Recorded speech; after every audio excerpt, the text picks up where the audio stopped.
patuloy na nagbibigay serbisyo. Pag-asa at saya. GMA Regional TV. Kapuso ng bawat Pilipino.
Ito ang GMA Regional TV, One Mindanao.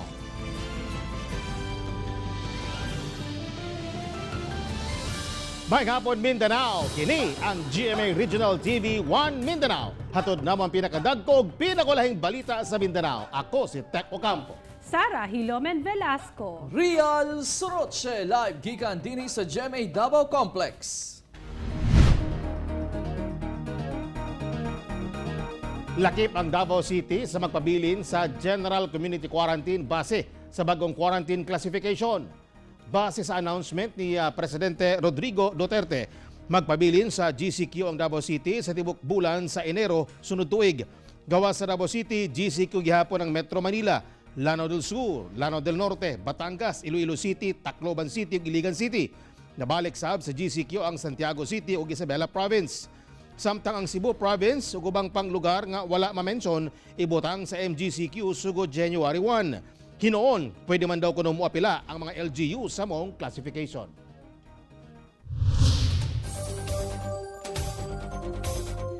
Usa ka banay sa Cagayan de Oro City ang nawad-an og panimalay human kini nahugmak ug mga residente sa Magpet, Cotabato nag-antos sa gugba nga hanging bridge.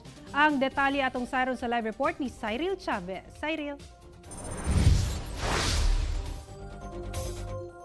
Yes, Sara, nanawagan karon og tabang ang usa ka banay dinhi sa Cagayan de Oro City human mahugmak ang ilahang panimalay tungod sa way puas nga pag-ulan. Samtang sa Magpet, Cotabato, ang mga residente napugos na lamang sa paglatay sa kable sa usa ka gubang hanging bridge tungod walay laing maagian. Buntag adlawng Domingo, diyang nangandam ang pamilya ni Manong Angelo Nabua nga musimba diyang kalit na hugno ang ilang balay sa Zone 12 Upper Carmen, Cagayan de Oro City tungod sa walay puas nga pag-ulan sa lugar. Daling gitabang ni Manong Angelo ang iyang mga apo aron maluwas sa pagkaipit. Mayo na lang kay luwas silang tanan. Lang may manliho kay kuan ang mga bata ako na lang ani gi hapaan kay aron dili mga butangan sa makuanan sa mga kahoy. Pagka tapos pagka wa na pagpundo na sa balay nga wa na maglihok nga ay na ko hinahinay kog kamang pagubana ko ang puwertahan kay di naman makaagi. Naguol pag-ayo si Janeline Nabua human ang sobra 20 ka tuig nilang balay nga gipundar kalit na hanaw. Lisod sabang ilang kahimtang karon uban ang iyahang amahan nga si Manong Angelo. Sanglit wala sila'y igong pangita ug ang kapuyo sab ni Janeline usa lamang ka dispatcher ug ga-sideline sa merkado sa Kugon aron adunay konsumo pang adlaw-adlaw. Buntis sab si Janeline sa iyang ikalimang anak busa hangyo niya nga matabangan sila sa ilahang kahimtang. Manawagan ta ko sa mga kasing-kasing na mga katawhan na tabangan unta minila na para makabalik ni tukod sa mong balay bisan gamay lang unta. Ay wala gid mi nakatukod. Pila nami kaadlaw naguba among balay to paning sa Domingo antod karon la pagyud. Gitunulan sa GMA Regional TV 1 Mindanao ang pamilya Nabua og food packs aron duna sila'y makonsumo. Sa mga buot mutabang ilahang Janeline, mamahimo sila nga makontak pinaagi sa numero nga makita sa inyong TV screen. Samtang wala pa nung balinga sa mga residente, ang kadelikado nga mulatay sa kable sa Gubang Hanging Bridge makatabuk lang sa Bantac River sa Barangay Bantac, Magpet, Cotabato. Napugos og gamit ang mga residente sa Gubang Hanging Bridge tungod dili na usab maagian ang overflow bridge sa lugar kay gibaha tungod sa walay undang nga pag-ulan. Dugay na kuno nilang gipaabot sa lokal nga kagamhanan ang maong suliran apan wala pa kunoy aksyon. Sumala sa pag-asa, doon nagihapoy epekto ang trough sa low pressure area sa kahimtang sa panahon sa pipila ka lugar sa Mindanao. Busa gitambagan nga magbinantayon sa kalit nga pagbaha og landslide. Ang Caraga Region, Davao Region, Socsagen ug ang Zamboanga Peninsula makasinati sa mapanganuron nga kalangitan inubanan sa katag-katag nga pag-ulan o pagpanalugdog tungod kini sa trough or extension sa low pressure area gawas kini sa atong Philippine Area of Responsibility. Sara alang sa mga buot motabang sa pamilyang Nabwa dinhi sa Cagayan de Oro City, mamahimo sila nga makita sa gitukuran kaniadto sa ilang panimalay diya sa Zone 12 Upper Carmen. O di kaha i-contact ang number ni Jeneline Nabwa. Sara. Okay, dagang salamat, Cyril Chavez.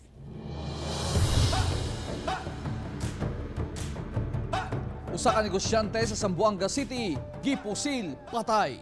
Nailan ang biktima nga si Nathaniel Marshall, 40 anyos, taga-Presa Mayor sa Barangay Tumaga, kinsa dunay negosyong rent a car. Sa investigasyon, pabalik na sa sakyanan ang biktima human mipalit og tubig sa Barangay Tumaga, diyang gipusil sa riding tandem suspects. Nadala pa sa ospital ang biktima apan dead on arrival na. Igo pinusilan sa likod sa ulo ang gikamatay sa biktima. Nakuha sa lugar sa krimen ang empty shell sa caliber 45 nga pusil. Ginaimbestigahan na sa kapulisan kung dunay kalabutan sa negosyo sa biktima ang pagpamusil. Usa ka lalaking namusil sa Quezon, Bukidnon, patay usab diyang misukol sa mga pulis. Patay ang suspetsadong si Jade Mantalaba nga taga Purok 20, Butong, Quezon, Bukidnon, human nakipinusilay sa otoridad nga mudakop punta kaniya. Unang insidente, alas 8:30 Lunes sa gabi, namusil kuno ang suspect sa walay igong hinungdan kung asa naigo ang Bantay Bayan member nga si Raga Sulatan. Alas 11:25 sa gabi sa pagresponde sa kapulisan, giadtuan sa otoridad ang gitaguan sa suspect apan inay mutahan gipabutan kuno sila nini. Mibalo sa kapulisan og naigo ang suspetsado sa ulo ug dugan ini. Gidala ang suspect sa Bukidnon Provincial Hospital sa Maramag apan dead on arrival kini. Ang napusilan sa suspect ana-ana sa stable nga kahimtang. Na-recover sa otoridad sa crime scene ang usa ka 45 caliber pistol nga gigamit sa suspect sa krimen. Mga prutasan sa Bangkiruan Public Market sa Davao City, gidagsa. Pipila ka adlaw una ang bagong tuig. Busa hugot ang pagbantay sa kapulisan aron masigurong matuman ang health protocols. Anyang report ni John D. Esteban.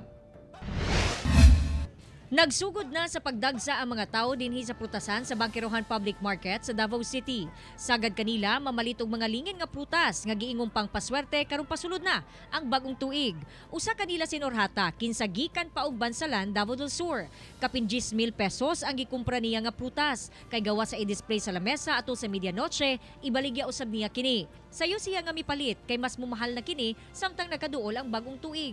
Paminaw na ako murag mas mumahal pa siya. If ever na maabtan og 30, 31, mamalit mi. So mas mamalit mi og sayo kay paminaw na mas barato. Sumala sa pipila ka vendor nga mas nihit ang supply karon sa prutas itandi sa nakalabayng tuig. Sa pagkakaroon murag nitaas gid gamay ato ang mga prutas no, pero sa kakulangan pag siguro na sa supplier ma'am. Tapos nagmahal pud gid sad ang supplier. Halinon daw ang grapes nga anaa sa 200 pesos matag kilo, hasta ang apple nga anaa sa 10 pesos hangtod 25 pesos ang buok depende sa gidakon. Ang orange 10 to 20 pesos matag usa. Daghan sab ang mipalit og kyat-kyat, tag 50 to 60 pesos matag balot. Ang kiwi tag 35 to 40 pesos ang kilo.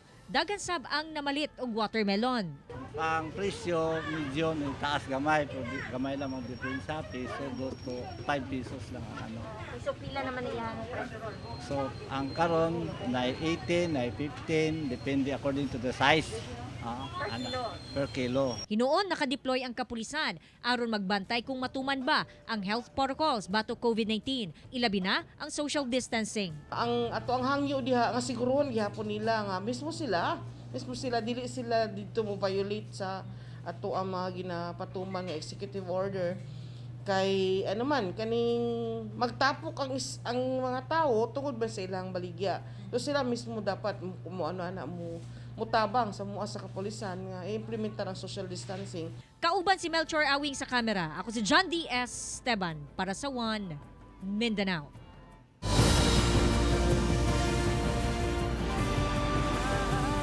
Ito ang GMA Regional TV, One Mindanao.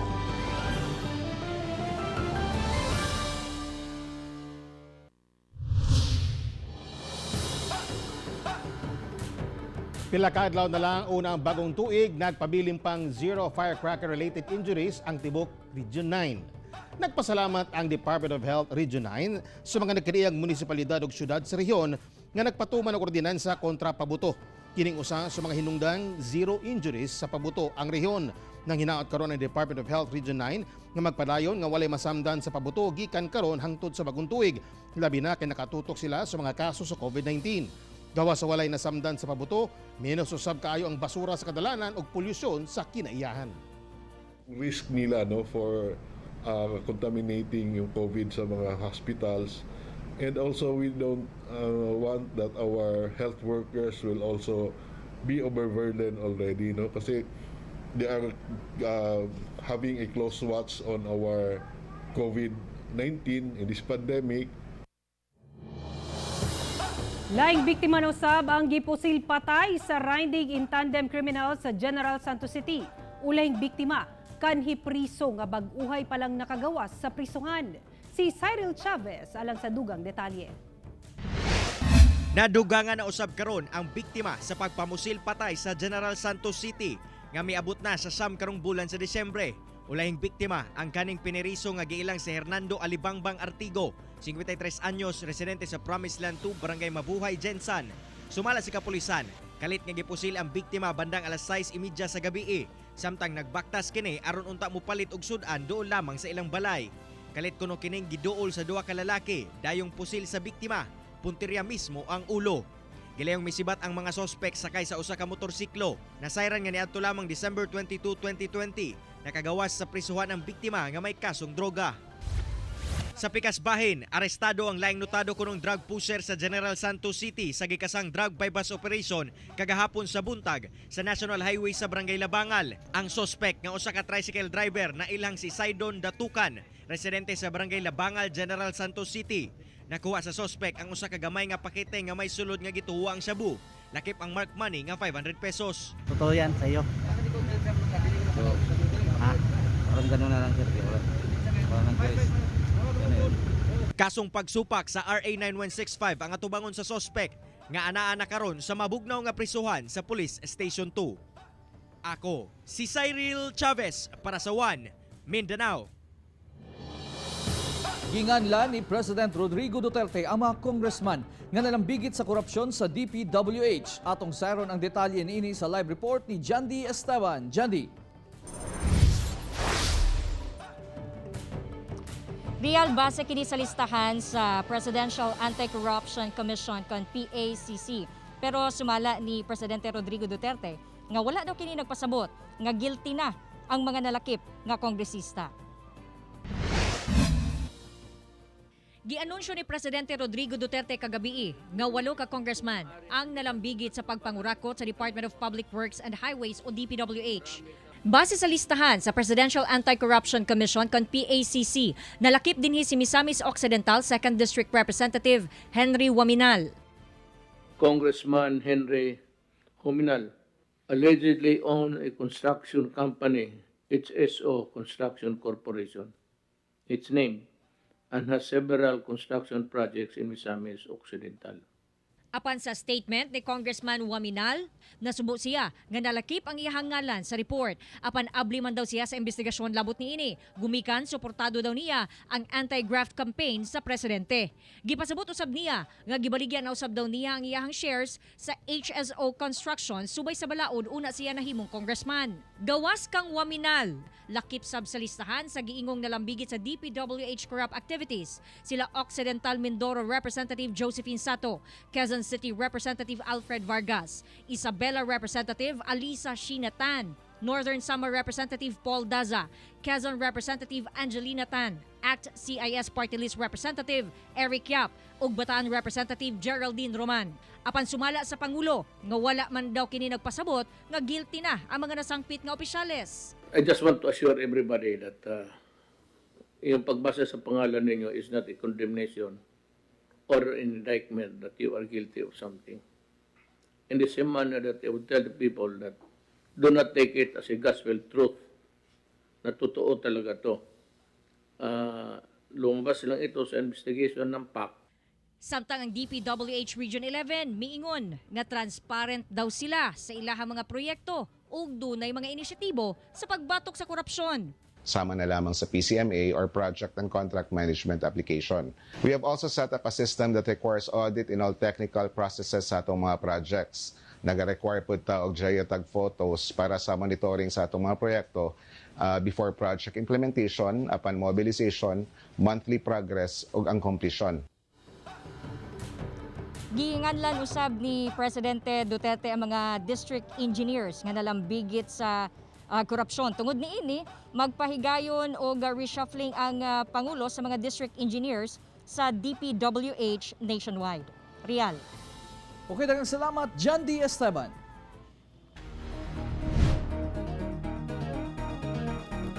Misa ka na sa sobra 81.2 milyon katao nagkasakit ng COVID-19 sa tibuok kalibutan. Sa Pilipinas, kapin 471,000 na ang nataptan ug sobra 36,600 diini taga Mindanao. Miabot na sa kapin 81,294,000 kataong dunay COVID-19 sa tibuok kalibutan. Lapas 46 milyon na sab ang nakarecover ug sobra 1,774,000 ang namatay. Samtang 886 ang nadugang sa COVID-19 cases sa Pilipinas karong adlaw, busa ana sa 471,526 ang kinatibuk ang ihap niini sa nasod. Duna na say 439,016 nga naayo na ug 9,162 ang namatay. Ug 36,674 na ang nataptan ng COVID-19 sa Mindanao. 31,399 ang recoveries ug 1,400 ang namatay. Gisuspindi na ang biyahe sa barko gikan Zamboanga City padulong Sabah, Malaysia tungod sa bagong strain sa COVID-19 sa mong nasod. Ano ang COVID-19 update sa Mindanao? Pinaagi ni ining report. Suspendido na ang biyahe sa barko gikan Zamboanga City padulong Sabah, Malaysia and vice versa. Gani gisugda na kini sa MV Antonia karong adlaw. Kini human natala ang bagong COVID-19 cases sa maong nasod. Samtang mihimo na og resolusyon ang sangguniang panglungsod ug Zamboanga City Local Task Force COVID nga isuspindi sab ang biyahe sa barko gikan Zamboanga City padulong Sulu, Basilan ug Tawi-Tawi. Miabot na sa 3,617 ang total COVID-19 cases sa Zamboanga City. 3,331 ang recoveries ug 165 ang namatay. Sa Davao City, usa ka 2-month-old baby girl nga taga Maa ang nalakip sa 74 ka nagpositibo sa COVID-19 niadtong Domingo.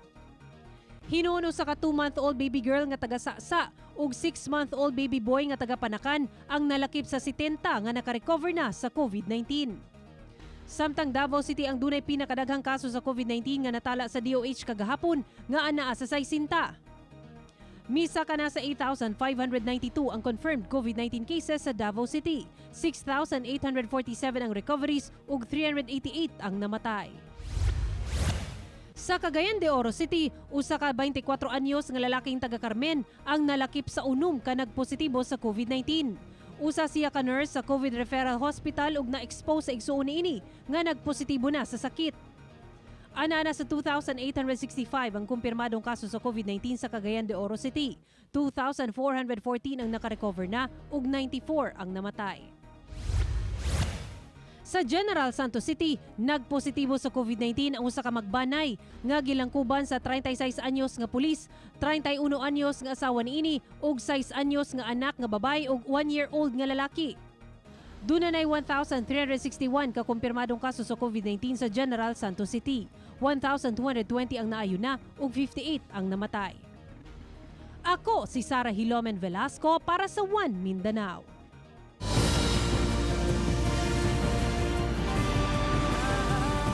Ito ang GMA Regional TV, One Mindanao.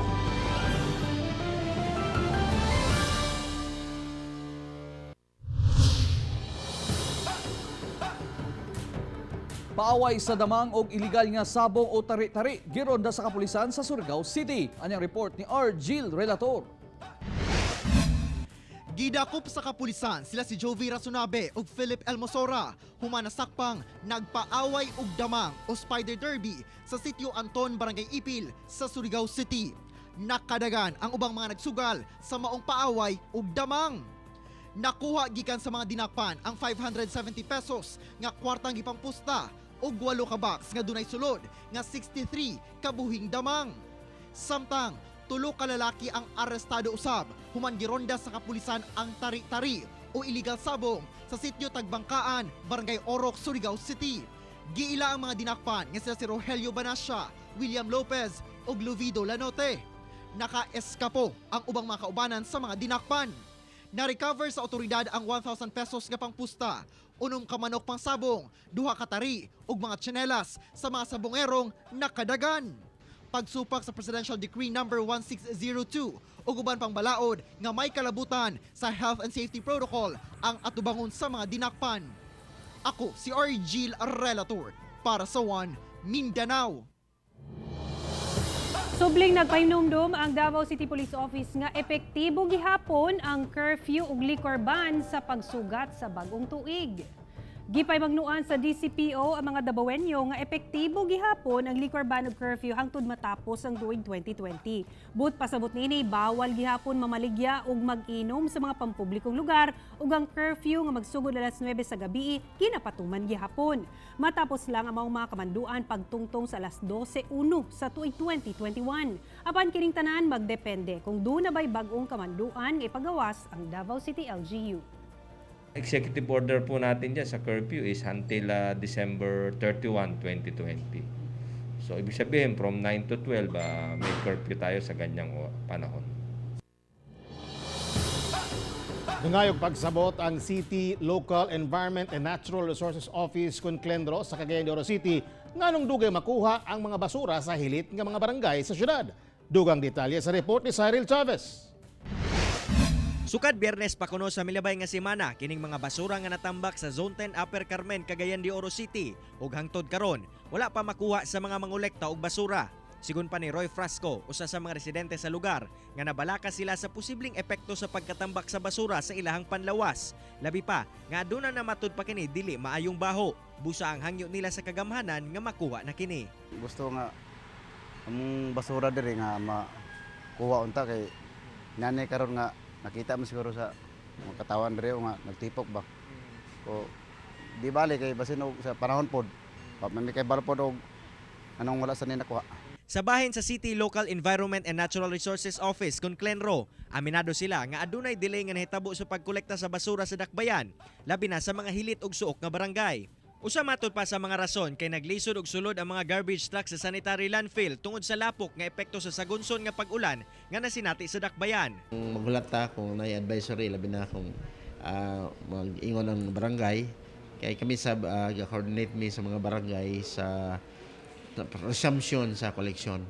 So for now okay nagpadayon na nag-resume na ang collection. Ilahasab gipasalig nga paningkamutan nilang magpabiling limpyo ang mga national highway sa syudad ug lakip na sab ang mga merkado nga usa sa mga lugar nga gilaumang daghan ang basura nga makolekta labi pa karon nga nagsing abot na ang kasaulugan sa bag-ong tuig. Kauban si James Yap sa kamera. Ako si Cyril Chavez para sa One Mindanao. Lami ang sikwate nga suwak sa bugnaw nga panahon ginadayo karon sa maa sa Davao City. Aneng report. Gikan sa bulan sa Nobyembre hangtod sa Pebrero, masinati ang bugnaw nga temperatura dala sa hanging amihan. Busa karong panahona, lami mo higop og init nga sikwate, labi na og sayo pa sa buntag. Gani kining si Ramlin Palmahil, ginabalik-balikan niya ang sikwatihan ni Nanay Mayang Gumban. Lami kayo. Babalik-balik ka dire? Oo, permanente. Ganong lamian man ka na, ma'am? Piso kayo siya, tsokolate niya. Dinhi usab mohapit ang mga bikers aron magpainit sa tiyan. Suwa kaayo ang kombinasyon sa sikwate ug putumaya. Gani sa halos 6 ka oras lang sa iyang pwesto, hurot dayon ang iyang mga baligya. Mga bikers, ni hapit din sa tuang halamdong sikwatihan, no? Ubay-ubay pod, no? Kami kakong tabla kay ako man yung kung ano nugmayo, kung tao nugmayo para may piso. Oh, piso gid kaya kong tabliya. Manang balik-balikan sa mga bikers. 15 katuig nang nagahimo si Nanay Mayang ug si Kwate sa Bangkerohan Public Market. Apan sa pagsugod sa pandemya ug sa kamahal sa renta, mibalhin siya og pwesto sa maa aron mas mokita para sa iyang pamilya. Maningkamot kay wa man tay kung ano nung magsigpuyo. Oh, mura na siya nga. Bisan unsa na lang gud buhaton kay para makabaligya. Kauban si Jojo Solarte sa kamera. Ako si Rial Soroche para sa One Mindanao.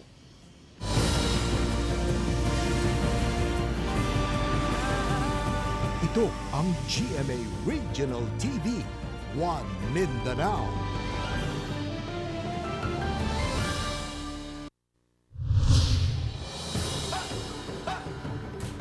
₱6.8 million ka kantidad sa shabu ang nakumpiska sa otoridad sa gipatumang anti-illegal drugs operation sa Zamboanga, Sibugay.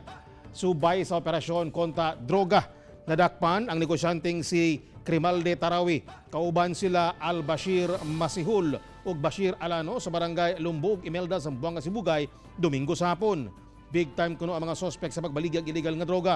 Nakuha gikan sa mga dinakpan ang 18 ka pakete sa gituwang shabu nga mitimbang og 1 ka kilo ug mobaloro sa ₱6.8 million. Nakadetain na ang mga dinakpan sa Imelda Municipal Police Station. Davao City Health Office nagpahimangno sa katawhan nga dili magpailad sa mga nagpakaroon ingnog nilang trabahante aron mag-disinfect sa mga balay nga nataptan kuno og COVID-19. Pagsugod sa pandemya, walag tuuna ang pag-disinfect sa City Health Office sa mga establishmento kontra COVID-19. Apan nagpahimangno ang CHO nga wala sila gitugutang personahe nila nga mag-disinfect sa mga balay kung asa nagpuyo ang nagpositibo sa COVID-19. Nakadawat manggod og sumbong ang CHO sa pipila ka COVID-19 patients nga duna kunoy nagpailang taga CHO nga na mag-disinfect sa ilang mga balay. Dili kuno kini angay tagdon og isumbong gilayon sa otoridad kay posibleng may daotang tumong ang mga impostor.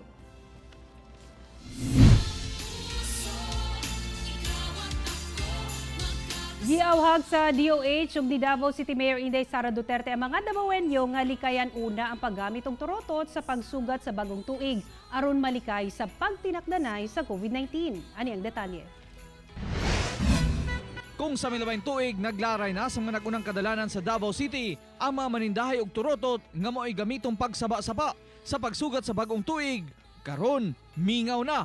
Kini human wala gitugutan sa Department of Health ang paggamit niini. Yung mga tradisyon na natin dito, yung paggamit ng turotot, pero may pinalabas ang DOH na bawal din ang turotot. So, magiging simple lang, tahimik yung ating pagse-celebrate. Ang mga gagmay negosyante, wala kuno'y mabuhat. Hilabi na kung protocol sa pandemya ang rason nga nung gibawal. Wala mo na maligyan turotot karon? Wala. Ano man? Ay, basing madakpan, talisod na. Last year? Last year, noon, namaligya kami karon wala. Wala pa may nigawas. Kung na, dito may makapalit. Ang tagiya og bodega nga si Rachel Barro, daghan kuno ang gapangutana kung ga-wholesale pa ba sila og turotot. Apan wala kuno sila nanguha sa ilang mga ginapalitan karon. Iging mando man gyud ni mayor na wala tay turotot karon kay sa ato ang case sa pandemya tungod sa COVID, wala gyud mi baligya nga kanang turotot, sir. Lakip si Mayor Inday Sara Duterte na nawagan nga sundon ang mando sa DOH ug mangita og laing paagi sa pagsaba-saba sa pagsugat sa bagong tuig. Pinaagi sab kuno niini makasave pa sa kwarta. Ang katong niya gipagawa sa Department of Health is only a reminder, discouraging people to use turotot, which was gi-echo nato, no? Nag-remind ta sa tanan nga ingon sa Department of Health, which is naadin na ato ang mga health experts nga ang paggamit sa turotot will most likely spread the COVID-19. Kauban si Jojo Solarte sa kamera. Ako, si Rial Soroche para sa One Mindanao. Bisan dunay pandemya og layo ka sa imong mga hinigugma, papadayag gihapon nimo kanila ang imong pagmahal, pinaagi nining bag-ong gimmick. Atong sayron kung unsa kini, pinaagi nining report. Tungod sa pandemya, daghang kabaguhan na atong nahimo ug usa niini ang pamaagi sa pagpanghatag og regalo sa atong mga minahal. Kining magtiayong Lavilla, dili masukod ang kalipay dahang gisurpresa sila sa ilang anak nga OFW nga natanggong sa nasod Japan. Salamat kayo. Bisag inani nga panahon. Dahil duman ang gihapon ni apel pagyug ko. Noon Siyempre. Repay makay si Papang ni Mosel. Sumala ni Sel Sato, dili kuno siya makauli din sa Pilipinas tungod sa pandemya. Busa, nahuna-hunaan niyang surpresahon na lang ang iyang ginikanan, pinaagi nining nausong gimmick karon nga car surprise. Diin dunay mga balloons, bulak, cake, wine, teddy bear ug uban pa. Ug pwede pa kini ipa-customize. Tagaan gyud gihapon nato silang importansya labi na ang atong mga ginikanan kahit in a simple ways. Kasi dako na kaayo na nga bagay para sa ilaha. Tungod sa pandemya, wala damha sa magsuong Ruby ug Nikki nga duna sila nakatagong talento nga magamit silang bagong negosyong online flower shop. Duna day kini makahuluganong tumong. Is naging bridge sa mga OFW na dili makauli at that time. And during that time also, during the duration of the packages na ginahatag, ang pinaka the most dyan na mo na ginapangayo is ang letter itself. Daghan man ang nausab karong may pandemya, dili kinibabag aron mapadayag ang pagmahal sa atong mga hinigugma. Kauban si Jojo Solarte sa kamera. Ako si Real Soroche para sa One Mindanao. Okay, belated happy birthday Kap ni Kanor Pepito of Lamanan, Kalinan, and Kap Cesario Darunda of Dakudao sa Kalinan. And happy birthday Ate Linda Hibo from Alan Ramirez. Okay. Nagtanaw usab atong kapuso nga si Jipon Kanyas ug ang iyang anak nga nag-birthday sa milabing adlaw, Kenzo. Happy birthday sa imo, Kenzo. Okay, happy birthday. Mga kapuso, tulok adlaw na lang yun. 2021 na.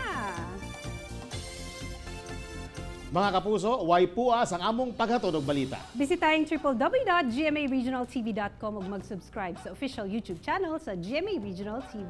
Busa mga kapuso, ayaw paulahi sa mga dagkong balita sa nagkadang reyon sa nasod, subscribe na.